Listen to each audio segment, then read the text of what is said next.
सिर्फ DD news पर।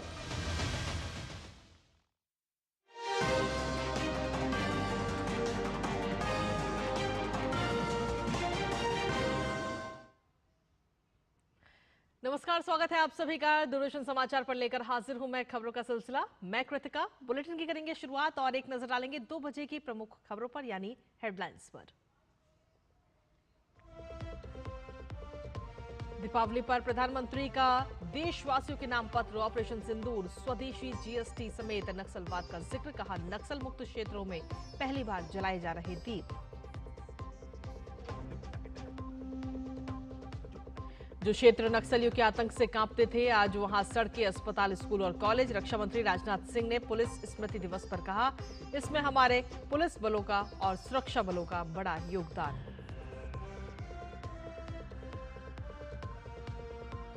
बिहार चुनाव के लिए नीतीश कुमार ने शुरू किया प्रचार अभियान। मुश्किल में महागठबंधन, 10 से 11 सीटों पर आपस में ही भिड़ंत।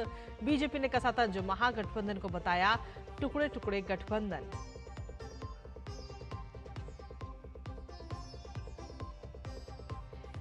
छठ त्योहार नजदीक, यात्रियों को सुविधा और सुरक्षा सुनिश्चित करने के लिए रेलवे का विशेष इंतजाम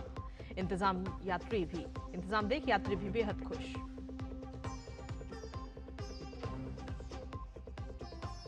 और साने ताकाइची चुनी गई जापान की पहली महिला प्रधानमंत्री मोदी ने दी बधाई। कहा, वैश्विक साझेदारी को मजबूत करने की दिशा में मिलकर करेंगे काम।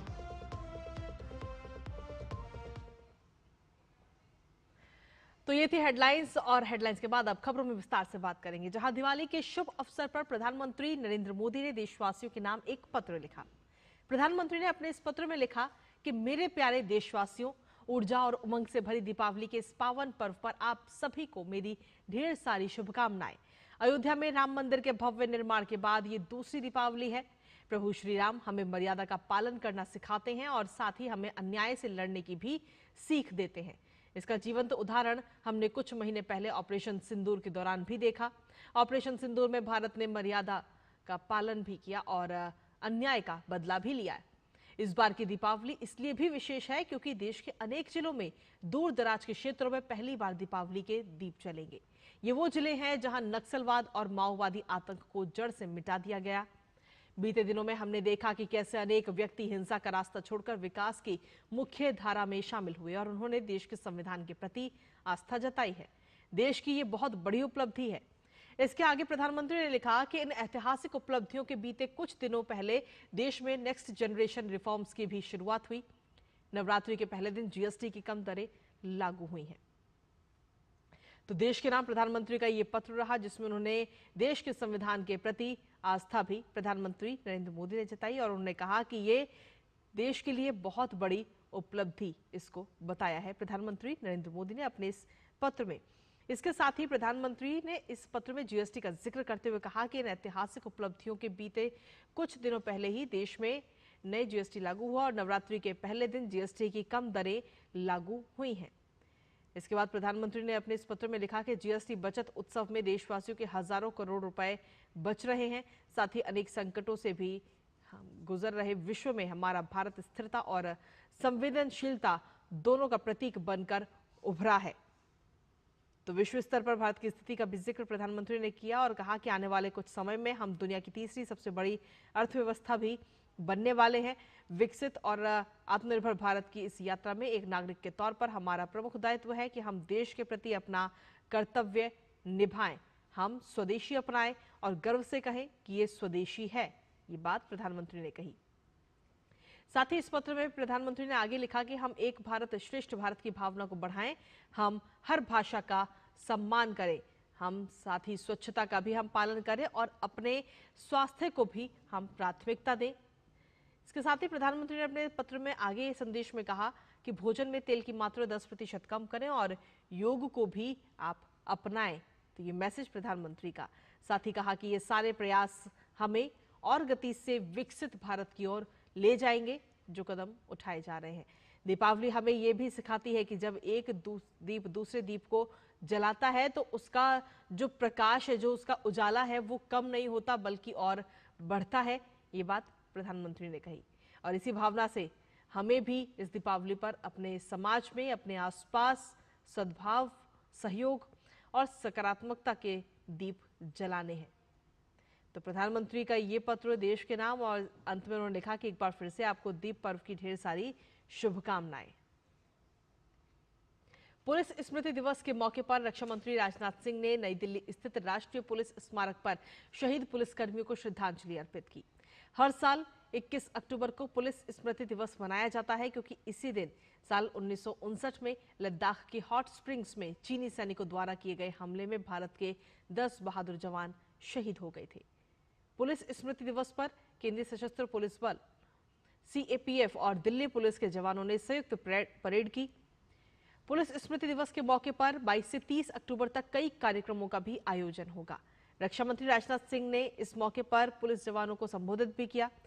इस दौरान रक्षा मंत्री ने कहा कि सेना और जवानों की वजह से ही देश की सुरक्षा सुदृढ़ है।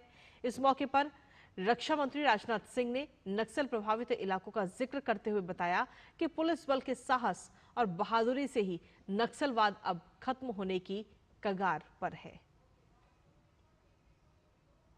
समय तक नक्सलवाद हमारी आंतरिक सुरक्षा के लिए समस्या रहा है और हमारी पुलिस, CRPF, BSF, सारी पैरामिलिट्री फोर्सेस और स्थानीय प्रशासन ने मिलकर जिस तरह संगठित तरीके से काम किया वह काबिले तारीफ है। साथियों, पिछले कई वर्षों के हमारे सम्मिलित प्रयास अब फलीभूत हो रहे हैं। पूरे देश को अब यह भरोसा हो गया है कि अगले वर्ष तक इस समस्या का नामो निशान नहीं रहेगा। भारत के जो क्षेत्र रेड कॉरिडोर के नाम से कुख्यात थे वह अब ग्रोथ कॉरिडोर में बदल रहे हैं। सरकार जो इतने परिवर्तन कर पाई है उसमें बहुत बड़ा योगदान हमारे पुलिस बलों का और हमारे सुरक्षा बलों का है। बिहार विधानसभा चुनाव के दूसरे और अंतिम चरण के लिए नामांकन प्रक्रिया सोमवार को पूरी हो गई और आज दूसरे चरण के नामांकन पत्रों की जांच होगी। दूसरे चरण में 11 नवंबर को 20 जिलों में विधानसभा की 122 सीटों के लिए वोट डाले जाएंगे। निर्वाचन आयोग के अनुसार पहले चरण के लिए कुल 1314 उम्मीदवार चुनावी मैदान में हैं। इनमें से 147 महिला और 1248 पुरुष उम्मीदवार शामिल हैं। 6 नवंबर को पहले चरण की वोटिंग होगी और 14 नवंबर को चुनाव के नतीजे आएंगे। और बिहार विधानसभा चुनाव के लिए मतदान से पहले ही चुनाव आयोग ने चुनावी विज्ञापन के प्रकाशन को लेकर जरूरी निर्देश जारी किया है। चुनाव आयोग ने स्पष्ट किया है कि कोई भी राजनीतिक दल, उम्मीदवार या संगठन मतदान के दिन और उसके एक दिन पहले किसी भी अखबार में विज्ञापन प्रकाशित नहीं कर सकेगा, जब तक कि उस विज्ञापन की पूर्व स्वीकृति राज्य या जिला स्तर की मीडिया प्रमाणन एवं निगरानी समिति से प्राप्त न हो। बिहार में आपको बता दें कि पहले चरण के लिए 5 से 6 नवंबर और दूसरे चरण के लिए 11 से 12 नवंबर 2025 को ये प्रतिबंध लागू रहेगा। बिहार चुनाव को लेकर चुनावी प्रक्रिया लगातार जारी है। जहां एनडीए नेता प्रत्याशी चुनाव प्रचार में जुट चुके हैं, तो वहीं महागठबंधन में सीट शेयरिंग को लेकर अभी भी उलझन खत्म होने का नाम नहीं ले रही। कई सीटों पर आरजेडी, कांग्रेस और मुकेश सहनी की पार्टी आमने सामने है। महागठबंधन में मची सिर्फ फुटअव्वल पर जेडीयू नेता राजीव रंजन ने कहा कि महागठबंधन जैसे किसी भी गठबंधन का अस्तित्व नहीं बचा है। लगभग 15 सीटों पर इंडी दलों के बीच में आपसी घमासान है। मुकेश सहनी जैसे नेताओं के अस्तित्व पर संकट का समय शुरू हो गया। आइए आपको सुनाते हैं कि उन्होंने और क्या कुछ कहा है। महागठबंधन जैसे किसी गठबंधन का अस्तित्व तो नहीं बचा है। अब लगभग 15 सीटों पर इनका आपस में घमासान है और मुकेश सहनी जैसे नेताओं के लिए तो निसंदेह ये एक जो लंबी लंबी बातें वो कर रहे थे, खुद के लिए अस्तित्व संकट का समय शुरू हो गया। उनके ना करने के बाद उनके भाई ने नामांकन किया था, लेकिन लालू जी के पत्र के बाद भी राजद के उम्मीदवार का नामांकन रद्द नहीं हुआ है। तो स्पष्ट है कि जिस सीट पर मुकेश सहनी लड़ना चाहते थे उस सीट पर भी राजद का उम्मीदवार उनके खिलाफ लड़ेगा। और कमोबेश पूरे बिहार में, चाहे वो लेफ्ट के लोग हों, वीआईपी के लोग हों, राजद के लोग हों, कांग्रेस के लोग हों, एक दूसरे के खिलाफ लड़ेंगे। नेता तय नहीं है। जो बैगेज है जंगल राज का वो उनके साथ है और भ्रष्टाचार के अनेक बड़े मामले चल रहे हैं लालू जी पर और तेजस्वी यादव पर। ये मुकाबला एक तरफा है। और वहीं महागठबंधन में मचे इस घमासान पर भारतीय जनता पार्टी के राष्ट्रीय प्रवक्ता शहजाद पूनावाला ने कहा कि गठबंधन ने 243 सीटों पर 255 उम्मीदवार उतारे हैं। इसका मतलब कि वो कम से कम 10 से 11 सीटों पर एक दूसरे के खिलाफ ही चुनाव लड़ेंगे। सोचिए 243 सीट्स पर महागठबंधन ने 255 कैंडिडेट्स उतारे।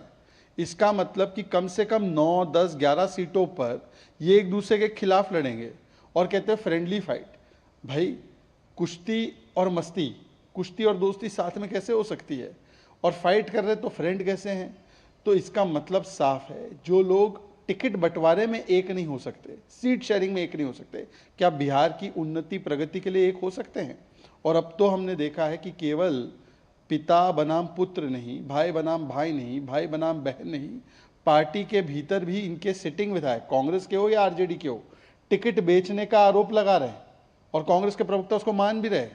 तो इसका मतलब साफ है कि ये टुकड़े टुकड़े अलायंस बन चुका है। बिहार चुनाव को लेकर केंद्रीय मंत्री जीतन राम मांझी ने कांग्रेस और आरजेडी पर सीधा निशाना साधा। जीतन राम मांझी ने विपक्षी महागठबंधन को निजी स्वार्थ का गठबंधन बताया। उन्होंने कहा कि जब तक स्थायी सरकार नहीं होगी तब तक किसी राज्य या देश का विकास नहीं होगा। जीतन राम मांझी ने दावा किया कि बिहार में एनडीए की सरकार बनेगी और डबल इंजन की सरकार अपनी रफ्तार पकड़ेगी। कांग्रेस और राजद या इंडिया के जो लोग गठबंधन में हैं, सब अपने निजी स्वार्थ से हैं। उनको न राजभक्ति न देशभक्ति से कोई मतलब नहीं है। और जहां निजी स्वार्थ की बात आती है वहां पर डिफरेंसेस होगा ही। और जब तक अस्थायी सरकार नहीं होगी तब तक किसी भी राज्य और देश का विकास नहीं होता है। और ये संभव हमारा एनडीए से ही है। एनडीए की सरकार देश में है और बिहार में भी एनडीए की सरकार बनेगी। एकदम हर तरह से किसी प्रकार का छू नहीं होगा और एनडीए की सरकार बनेगी और राज्य की सेवा होगी। वहीं सासाराम विधानसभा क्षेत्र में राजद प्रत्याशी सत्येंद्र साहा की गिरफ्तारी पर जेडीयू के राष्ट्रीय कार्यकारी अध्यक्ष संजय झा ने कहा कि इसी तरह के लोगों को आरजेडी ने टिकट दी है। उनकी संस्कृति नहीं बदली है। 15 साल तक उनकी पार्टी में ऐसे ही लोग थे जिनकी वजह से दुनिया भर में हमें खुद को बिहारी बताने में शर्म आती थी और आज भी उसी तरह के लोग हैं। जंगल राज के जो बड़े बड़े चेहरे थे उन्हीं के परिवार के लोगों को टिकट दिया गया। बिहार की जनता सब जानती है और जब 14 नवंबर को नतीजे आएंगे तो उन्हें सबक मिल जाएगा। इसी टाइप के लोगों को तो टिकट दिए हैं लोग, उनका थोड़े कोई कल्चर बदला है। इसी टाइप के एलिमेंट उस पार्टी में जो 15 साल पूरे दुनिया में बिहारी बोलने में शर्म लगता था, आज भी वही लोग हैं। आप गौर करके देखिएगा, जो बड़े बड़े सिंबल थे जंगल राज के, उन्हीं के परिवार के लोगों को टिकट दिया। इसलिए बिहार की जनता सब जानती है और जब रिजल्ट 14 नवंबर को आएगा तो मुझे लगता है कि पूरा इस बार सब सबक मिलेगा। और बुलेटिन में आगे बढ़ते हैं और अब बात करते हैं बिहार की चर्चित मोकामा विधानसभा सीट की, जहां इस बार कड़ा मुकाबला देखने को मिल रहा है। जेडीयू के उम्मीदवार अनंत कुमार सिंह और राजद की ओर से मैदान में उतरी वीणा देवी के बीच इस बार सीधी टक्कर है। और खास बात यह है कि वीणा देवी बिहार के पूर्व सांसद सूरजभान सिंह की पत्नी है, जबकि अनंत सिंह खुद एक लंबे समय से इस सीट के प्रभावशाली चेहरे रहे हैं। और यही वजह है कि मोकामा की ये लड़ाई अब सिर्फ स्थानीय नहीं बल्कि पूरे बिहार की सियासत में चर्चा का विषय बन गई है। हमारे संवाददाता कुमार आलोक ने खास बातचीत में बाहुबली सूरजभान सिंह ने कहा कि ये चुनाव सिर्फ एक सीट का नहीं बल्कि सच्चाई और सेवा बनाम डर और दबदबे की लड़ाई का है। आइए आपको सुनाते हैं कि उन्होंने और क्या कुछ कहा है। हमारे साथ चर्चित पूर्व सांसद सूरजभान जी हैं और इनकी पत्नी यहाँ मोकामा में मैदान में है और विधानसभा का चुनाव लड़ रही हैं और इनके खिलाफ अनंत सिंह है। सर, किन मुद्दों को लेकर के आप इस चुनाव में उतरे हैं? मुद्दा तो अंत नहीं है, आज तक देश आजादी के बाद अंत नहीं हुआ है। मुद्दा है। वीणा देवी को जीतने देने के लिए आशीर्वाद दिया गया है। आप बेटर कोई कानून नहीं जानेगा। उनका जैसे कि सिस्टम को देखिए कि किस तरह काम होता है, इससे ज़्यादा हम क्या कहें। सर अनंत सिंह कह रहे थे, आपके बारे में कह रहे थे कि जब वो जनप्रतिनिधि थे तो इस क्षेत्र के लिए उन्होंने कुछ नहीं किया। इसके लिए अभी यहाँ लाखों की बस्ती है, एक बस्ती मोकामा, इसमें अनेक तरह के फूल हैं। ये सारी जाति धर्म के लोग, किसी जाति का हो, कोई गली ऐसा हो, उनसे पूछिएगा कि अभी देखते हैं यहाँ रेलवे लाइन भी था, कैसे हुआ, किसका उपज है, फिर आप एक नाला रोड जाता है, यहाँ क्या था, पानी टंकी है क्या, यहाँ नाव चलता था, जहाँ दिनकर जी आते थे पढ़ने के लिए, उस समय तो बहुत अच्छे थे, ये नाव कैसे चलता था। आप एक धुर लालू विरोधी थे, लालू प्रसाद यादव की राजनीति के विरोधी थे, लेकिन फिर आप उन्हीं की पार्टी से अब प्रतिनिधि बनने के लिए यहाँ मैदान में हैं। अटल बिहारी वाजपेयी थे, तो लालू जी की सरकार कब बनी, वे दशक में, फिर जो वर्तमान में भी बैठे हुआ है, तो 12 साल से 12.5 साल का रेडियस में देखिए कि कितने लोग विरोधी थे, कितने लोग आए गए, इस पर आप आकर्षण कीजिए तो जवाब मेरा मिल जाएगा। तो ये थे सूरज भान जी, जो पूर्व सांसद हैं, और इनकी पत्नी मोकामा विधानसभा से चुनाव लड़ रही हैं, और इनका मानना है कि समय के साथ वक्त बदलता है और राजनीति भी बदलती है, इसीलिए कभी लालू प्रसाद के विरोधी रहे सूरज भान आज आरजेडी से मैदान में खड़े हैं। कैमरामैन विनय तिवारी के साथ कुमार आलोक, डीडी न्यूज, मोकामा। और इसी के साथ खबरों में आगे बढ़ेंगे और अब बात करते हैं महापर्व छठ की। जी हां, छठ पर बड़ी संख्या में लोग अपने घर जाते हैं और इस दौरान ट्रेनों में भीड़ कई गुना बढ़ जाती है। ऐसे में छठ पर घर जा रहे लोगों की सेवा में भारत सरकार लग गई है। भारतीय रेलवे त्योहारों के मौके पर 12,000 विशेष ट्रेनें चला रही है। यात्रियों को सुखद यात्रा अनुभव प्रदान करने के लिए 12 लाख से अधिक रेलवे कर्मचारी 24 घंटे समर्पित रहते हुए काम कर रहे हैं। इस दौरान रेल मंत्री अश्विनी वैष्णव ने भी रेलवे बोर्ड के वॉर रूम का दौरा किया और हर स्थिति की समीक्षा की। विशेष ट्रेनों में अब तक 1 करोड़ से ज्यादा लोगों ने यात्रा की। त्योहारों के दौरान रेलवे ने अतिरिक्त टिकट काउंटर भी लगाए हैं और इसके साथ ही पेयजल के साथ यात्री प्रबंधन को भी सुव्यवस्थित किया गया है। तो रेलवे के पिछले 1.5 महीनों की तैयारियों का असर अब स्पष्ट रूप से जमीनी स्तर पर नजर आ रहा है। त्योहारों के सीजन में नई दिल्ली रेलवे स्टेशन पर यात्रियों की भारी भीड़ के बावजूद संचालन सुचारू रूप से बना हुआ है। 1 से 19 अक्टूबर के बीच रेलवे ने लगभग 1 करोड़ से ज्यादा यात्रियों को सुरक्षित रूप से उनके गंतव्य तक पहुंचाया। स्टेशन पर साफ सफाई, यात्री सुविधाओं और भीड़ प्रबंधन की बेहतरीन इंतजाम किए गए। कंट्रोल रूम से लगातार निगरानी रखी जा रही है ताकि किसी भी स्थिति में तुरंत कार्रवाई की जा सके। रेलवे कर्मचारियों की सतर्कता और सेवा भावना से यात्रियों को सहज अनुभव भी मिल रहा है। दीपावली की अगली सुबह रेलवे की तैयारियों का नए दिल्ली रेलवे स्टेशन से जायजा लिया हमारे संवाददाता निशांत राय ने। आपको दिखाते हैं।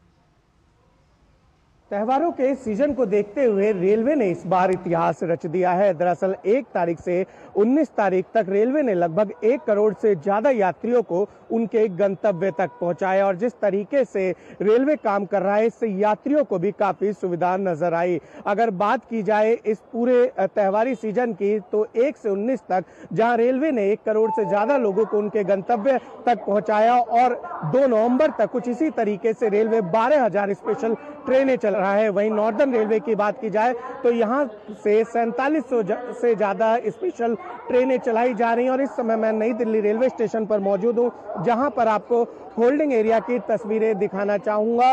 होल्डिंग एरिया इस समय खाली है क्योंकि तमाम यात्री जो छठ के लिए अगर बात की जाए तो पूर्वी उत्तर प्रदेश और बिहार के लिए जा रहे हैं। आप देख सकते हैं कि पूरी तरीके से फिलहाल कोई भीड़ नजर नहीं आ रही है, जिसके बड़ा कारण है कि रेलवे के द्वारा ये प्रैक्टिस पिछले 1.5 महीने से की जा रही थी, जिसका असर ये हो रहा है कि यात्रियों को पूरी तरीके से सुविधाएं मिल रही हैं और वो अपने गंतव्य तक आसानी से पहुंच रहे हैं। लगभग 12 लाख रेलवे कर्मचारी अपनी ड्यूटी पूरी ईमानदारी से कर रहे हैं। इसका असर ये हो रहा है कि जो रेलवे स्टेशन पर भीड़ नजर आती थी त्योहारों के सीजन में अब वो कम आने लगी है। कैमरा पर्सन गौरव गिरी के साथ निशांत राय, डीडी न्यूज, दिल्ली। और दीपावली के बाद अब छठ पर्व को लेकर रेलवे ने तैयारियां तेज कर दी हैं। उत्तरी रेलवे के मुख्य जनसंपर्क अधिकारी हिमांशु उपाध्याय ने बताया कि यात्रियों की सुविधा के लिए पिछले साल उत्तर रेलवे ने 3800 स्पेशल ट्रेनें चलाई थी। इस बार 4700 से ज्यादा स्पेशल ट्रेनें चलाई जा रही हैं। यात्रियों की सुविधा को देखते हुए दिल्ली एनसीआर में प्रतिदिन 40 स्पेशल ट्रेनें चलाई जा रही हैं। सुरक्षा के भी व्यापक इंतजाम किए गए हैं। पिछली बार इस त्योहार के समय में उत्तर रेलवे द्वारा 3800 ट्रेन स्पेशल ट्रेन का संचालन किया गया था। इस बार 4800 से ज्यादा ट्रेन का संचालन किया जा रहा है। प्रतिदिन दिल्ली एरिया से 40 के आसपास हम स्पेशल ट्रेन चला रहे हैं। अब इंतजामात की बात करें तो एक्स्ट्रा जो हमने कोच लगाए हैं रेगुलर ट्रेन में, स्पेशल ट्रेन में नहीं, एक्स्ट्रा ट्रेन कोच जो हमने रेगुलर ट्रेन में लगाए हैं उनके द्वारा हम पूरे फेस्टिवल सीजन में 2.5 लाख से ज्यादा बर्थ एडिशनल जनरेट कर पाएंगे। इंतजामात की बात करें तो अभी हम नई दिल्ली स्टेशन पर हैं और मैं आपको बताना चाहूंगा कि ये सबसे महत्वपूर्ण स्टेशन में से एक है। यहाँ पर ये देखिए आप, जैसे ये यात्री सहायता बूथ है, यहाँ यात्री आके विभिन्न प्रकार की मदद ले रहे हैं, सहायता ले रहे हैं, हेल्प ले रहे हैं। और रेलवे की तरफ से दी जाने वाली सुविधाओं पर आखिर यात्रियों का क्या कुछ कहना है, वो भी आपको सुनाते हैं। मैं दिल्ली से जयनगर जा रहा हूँ, बिहार। रेलवे तो बहुत सुविधा दे रखे हैं, यहाँ पे आज पर्व पे बहुत सुविधा दे रखे, कोई चीज़ की दिक्कत नहीं है। इस बार बढ़िया सुविधा है सर, अगले साल से बढ़िया है, बेहतर है। अगले साल तो सर बहुत दिक्कत थी, लेकिन इस बार बहुत सुविधा है। बहुत सुविधा मिला है जी। अच्छा। बहुत पुलिस वाले सब बहुत सुविधा दिया है, पानी का, बैठने का, सब करके टिकट चेक करके टिकट काटने को सुविधा मिला है। अच्छा। फिर ट्रेन में बिठा के बहुत सुविधा से हम जाएंगे। तो आप खुश है रेल प्रशासन से? एकदम खुश है। इस तरह से चलेगा तो पूरा पब्लिक खुश रहेगा। यहाँ की व्यवस्था बहुत बढ़िया है सर जी, कोई दिक्कत नहीं, प्रशासन बहुत बढ़िया से व्यवस्था था, कोई दिक्कत नहीं। और दिल्ली में छठ से पहले तैयारियां जोरों शोरों से चल रही हैं। छठ घाटों का निर्माण अंतिम चरण में है, तो वहीं यमुना किनारे छठ व्रतियों की भारी जमावट के मद्देनजर तैयारियों को पुख्ता स्वरूप भी दिया जा रहा है। मौके से जायजा लिया हमारे संवाददाता मोहित शुक्ला ने। आइए आपको दिखाते हैं ये रिपोर्ट। छठ पर्व से ठीक पहले दिल्ली सरकार ने तैयारियां मुकम्मल कर ली हैं और आप समझिए, यहाँ पर मैं आपको जो तस्वीर दिखा रहा हूँ उसको देखकर आप ये अंदाज़ा लगा सकते हैं कि इस बार दिल्ली में छठ कितने भव्य तौर पर मनाई जाएगी। मसलन यहाँ पर घाट को पूरी तरीके से बनाकर तैयार कर लिया गया है। ये वो कालिंदी कुंज और दूसरे घाटों की तरह इस घाट की भी तस्वीर है जो ये अब बानगी बयां कर रहा है कि मैं पूरी तरीके से बनकर तैयार हूँ और दिल्ली में इस बार आपको यमुना के किनारे छठ मनाने के लिए मिल रही है। आप यहाँ पर तस्वीरों के माध्यम से देखिए। मैं अपने कैमरा सहयोगी मोंटी से कहूँगा कि आपको वो दिखाएं कि ये वो घाट, ITO का वो घाट जो अब से कुछ महीने पहले टूटा हुआ था, उसको पूरी तरीके से तैयार कर दिया गया है। जो लोग ऊपर छठ मनाना चाहते हैं उनके लिए यहाँ पर रेत को समतल कर दिया गया है। इसके साथ ही बड़ी बड़ी मशीनों के माध्यम से यहाँ पर यमुना की गाद निकाली जा रही है और जो लोग दूसरे वेस्टेज यहाँ पर मसलन पूजा सामग्री या दूसरे प्लास्टिक की चीज़ें यहाँ पर प्रवाहित करते हैं, ऐसी चीज़ों को यहाँ से निकालने के लिए इन मशीनों के माध्यम से साफ सफाई का काम शुरू है। यमुना घाट से कैमरा सहयोगी मोंटी के साथ मैं मोहित शुक्ला, दूरदर्शन न्यूज़। और वहीं दीपावली के बाद दिल्ली में AQI जब अभी बेहद खराब श्रेणी में है। वायु प्रदूषण को कम करने के लिए दिल्ली के अलग अलग इलाकों में पानी का छिड़काव किया जा रहा है और तस्वीरों के माध्यम से भी आप देख सकते हैं कि छिड़काव के जरिए प्रदूषण को नियंत्रित करने की कोशिश की जा रही है। दिवाली के बाद दिल्ली की हवा में प्रदूषण का स्तर काफी ज्यादा बढ़ गया है, जिसके बाद ये महत्वपूर्ण कदम उठाया गया। और अब बात जापान की, जहां साने ताकाइची जापान की पहली महिला प्रधानमंत्री चुन ली गई हैं। ये जापान की संसद के लिए ऐतिहासिक दिन है, क्योंकि पहली बार कोई महिला प्रधानमंत्री के रूप में शपथ ग्रहण करेंगी। जापान की सत्तारूढ़ लिबरल डेमोक्रेटिक पार्टी के नेता साने ताकाइची ने निचले सदन में हुए मतदान में जीत हासिल कर ली है और इसी के साथ उनका जापान का प्रधानमंत्री बनने का रास्ता भी साफ हो गया है। जल्द ही साने ताकाइची जापान के प्रधानमंत्री के रूप में शपथ लेंगी।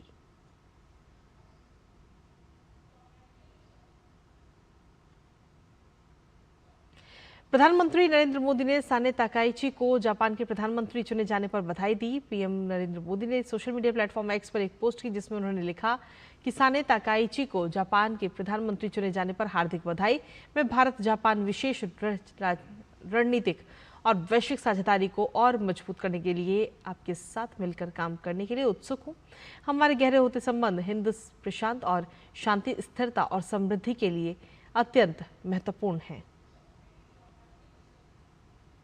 और अब बात शेयर मार्केट की। आज शेयर बाजार में मुहूर्त ट्रेडिंग की शुरुआत हुई। एनएसई और बीएसई में दोपहर 1:45 बजे मुहूर्त ट्रेडिंग शुरू हुई।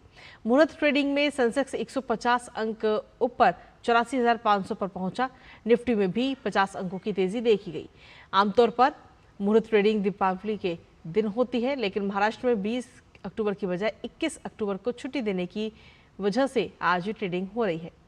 एनएसई और बीएसई में दोपहर 2:45 बजे तक निवेशक अपनी पसंदीदा कंपनियों के शेयर खरीद सकते हैं।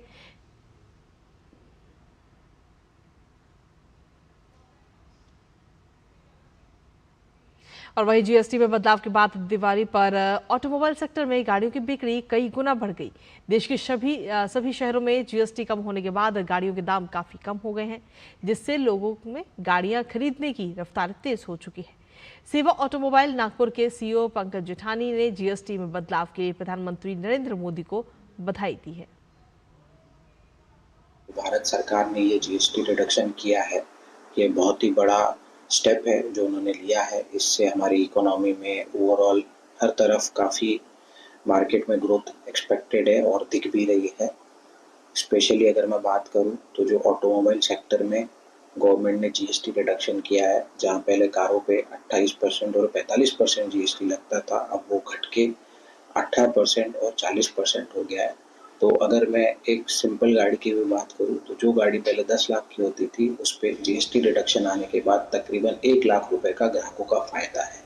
ये भारत सरकार की तरफ से लाया हुआ बहुत बड़ा स्टेप है। और इसी के साथ फिलहाल मेरे साथ इस बुलेटिन में इतना ही। बाकी डीडी न्यूज पर खबरों का सिलसिला लगातार जारी है। नमस्कार।